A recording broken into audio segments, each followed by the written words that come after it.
In 2024, through rough drafts and a Q&A shown at Gege Akutami's exhibition in Tokyo, the initial draft for Jujutsu Kaisen, titled Jujutsu Kaisen, was revealed. Rejected by Shonen Jump for being too dark, this version of the story saw Megumi as the main character inhabited by Sukuna, Nanami as an antagonist, and no Jujutsu tech in sight. One of the most interesting changes about the initial draft was its setting, being remarkably similar to the Culling games, an arc that the final version of the story wouldn't reach until chapter 159.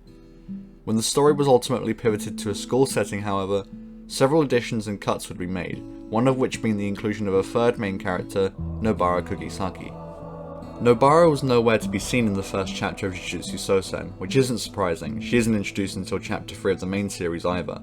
But considering her character's connections to the school of Jujutsu Tech and the fact that Gege assassinated her before the real Culling games could begin, it's likely that Nobara wasn't in the original plans for Jujutsu Kaisen. This poses an interesting question. If Gege had no plans to continue Nobara's character past the Shibuya incident, why make her the tritagonist and not someone else?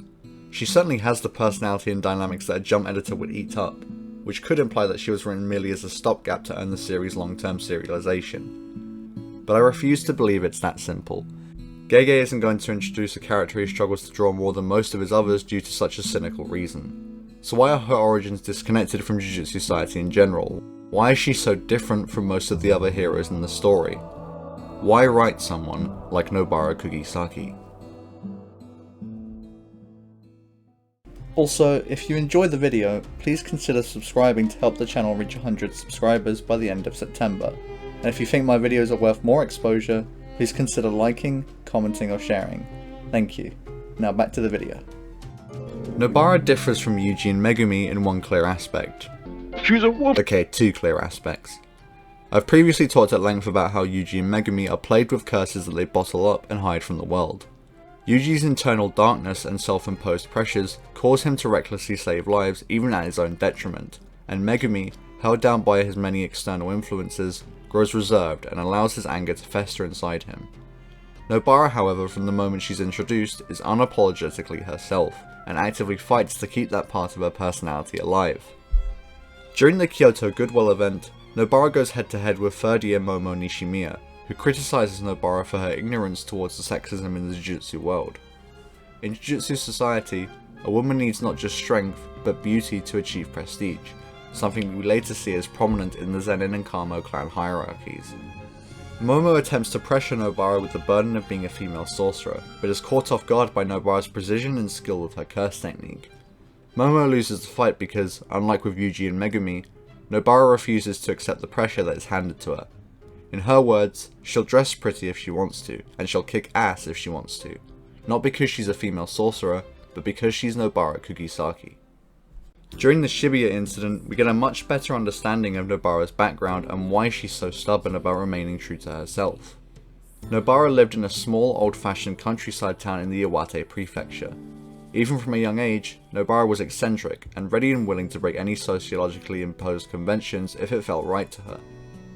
Some of the things that Nobara experiences in her backstory are best understood with the background knowledge of certain old Japanese traditions, so allow me to briefly indulge in a few lessons in culture. In chapter 125, we get to see Nobara as a child through the POV of her classmate Fumi. The two befriend each other when Nobara asks to trade her red backpack for Fumi's blue one. The type of backpack that the two girls trade is known as a randosaru, a commonly used leather-made shoulder bag among elementary schoolers. A randosaru is quite expensive, typically costing in the range of tens of thousands of yen, and is traditionally a gift from a child's grandparent. It's intended to last through all 6 grades of elementary school and, until recently, was the standard required backpack for children in conservative elementary schools. In areas such as Nobara's village, it would be tradition for boys to wear a black randosaru and girls a red. However, Fumi's blue backpack attracted attention and bullying from classmates who were raised on strict tradition and ideals. This is why Fumi is shocked upon realizing that Nobara liked her backpack enough to want to borrow it, and continues to be baffled in moments such as when Nobara kicks her own expensive red randosaru. The two girls remain friends, and Fumi gradually realizes that Nobara is uncomfortable with the size and familiarity of the village. Fumi struggles to see the issue in knowing everyone in the village, only realising the gravity of Nobara's words when an old lady she doesn't know very well delivers red bean rice to her house. Known as sekihan in Japan, this dish was once commonly served on the day when a girl had her first period. Naturally, this neighbour's knowledge of such an intimate detail, likely being told by a family member, made Fumi uncomfortable due to the invasion of her privacy. Nobara and Fumi later go on to meet Saori, a young woman from outside the village who would often have them as guests. In spite of her unconditional kindness, Saori was ostracized by the village for not adhering to their particular traditions. The extent of the harassment Saori received for simply living a different way from others caused Saori to move from the village, acting as the final nail in the coffin for Nobara's fate. Nobara's own choice to move to Tokyo is motivated by her desire to live her own way and distance herself from the judgment of others. The conservatism, lack of privacy, and conformity that the village required of its residents was something that Nobara could not and refused to tolerate, as would be any other impeachments on her own way of living. Chapter 63, Accomplices, has one of my favourite interactions in the series. After having killed the death paintings, Yuji is not only having to grapple with the idea of taking life yet again, but also struggling with the guilt of not having the guts to just deal with it emotionlessly like a Jujutsu sorcerer. Nobara levels with Yuji, acknowledging that though she doesn't want to kill, she can recognise when she has to, and is unwilling to let anyone who hasn't been in her shoes influence her decision making. Still, while she helps ease Yuji's mind a bit, Nobara accepts some of his sorrow, in turn calling herself his accomplice in the death painting murder. And this is the moment where the boy curses Avoiii as a hero, and the girl who seeks to break all constraints holding her back forge a deep connection as friends and comrades. For one final piece of the puzzle that is Nobara Kugisaki, we can look towards the kanji that comprise her name. Nobara translates to Wild Rose, symbolic not only of her country roots but also her standout personality. The symbolism of the rose also comes into Nobara's multi-dimensional persona, possessing both the beauty of the flower and the sharpness of the thorns.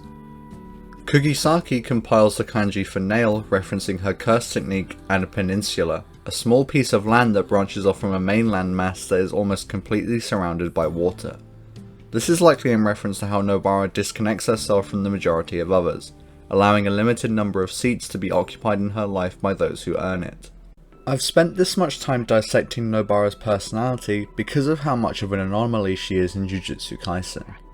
In a series chock full of characters whose actions and personalities are shaped by curses and external pressures, Nobara is one of few characters who refuses to put up with anything she deems not true to herself.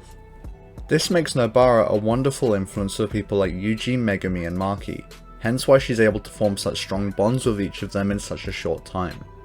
Nobara really is the breath of fresh air needed for the series' light-hearted school chapters, being the centre of most slice-of-life interactions such as the chance to meet up with Yuki's admirer Yuko, or the incident in which he spills coffee on Satoru's expensive shirt. However, Nobara's most interesting deviation from the other members of the cast comes in the form of her curse technique, Resonance.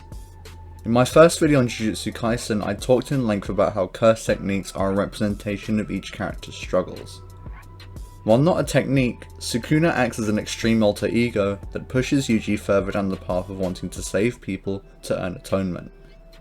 Megumi's 10 shadows are a genetically inherited curse that forced Megumi on the path to becoming one of the strongest sorcerers in the world, whether he liked it or not.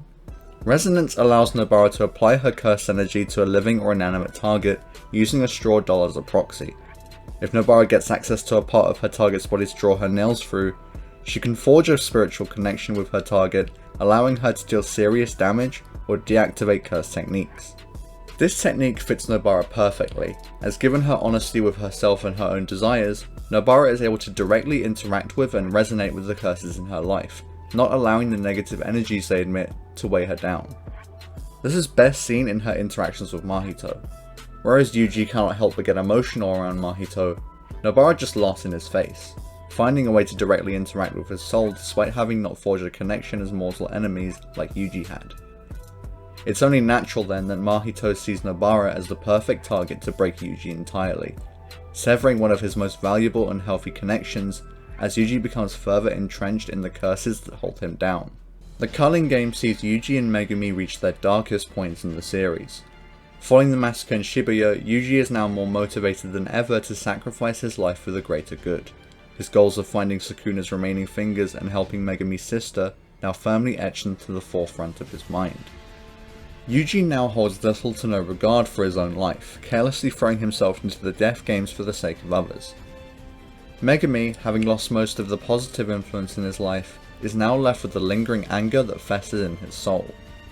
He fights more aggressively, he lets his shadow out more often, and when he fails to save Sumiki, he snaps completely, taking the curse of Ryom and Sukuna onto himself. Yuji and Megami's descent into darkness and Nobara's admission in the same arc is no mere coincidence. If the Culling game represents the transition from childhood into the cold world of adulthood, Nobara is emblematic of a connection made in youth lost to time. Nobara's story is synonymous with parting of ways. Sari's goodbye to her goodbye to Fumi, and finally her tragic goodbye to Yuji. Nobara, similar to Nanami, Sumiki and Satoru, is symbolic of a positive influence not being accessible during the hardest times in life. Yuji and Megami could have really used the confident and positive Nobara during the arduous times of the Culling game, and both characters suffer as a result of being trapped within the confines of their own curses. It's no coincidence then that during the climax of the story, when Yuji and Megami are finally ready to move past their curses on their own, that Nobara returns to the fray. After being forced into the harsh reality of Jujutsu sorcery and terrorism, Yuji and Megami are finally ready to live somewhat normal lives, surrounded by people like Nobara. As Kusakabe says in the penultimate chapters of the series, it's time for them to start acting like kids again. There's a massive emphasis on the value of youth in Jujutsu Kaisen. Satoru Gojo is especially adamant on protecting the youth of his students, and the best years of his life are his teens.